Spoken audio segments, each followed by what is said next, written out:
మరి విఘ్నేశ్వరుడు పార్వతీదేవి యొక్క కుమారుడు కనుక శ్రీ మహావిష్ణువుకి మేనల్లుడు అవుతాడు. మేనమామల ముద్దు మేలైన ముద్దు.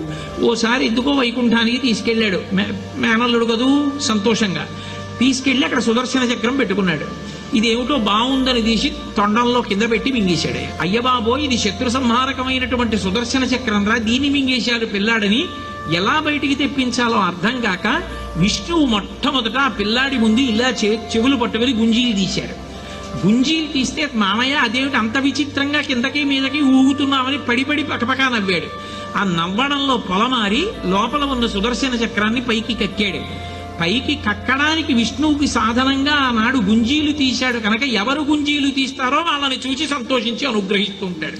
ఇప్పటికీ మీరు పాండిచేరి వెడితే పాండిచేరి రోడ్డు అంతా కూడా గుంజీలు తీస్తూనే కనపడతారు మీకు. విఘ్నేశ్వరుడి యొక్క పూజ అంత తేలిక.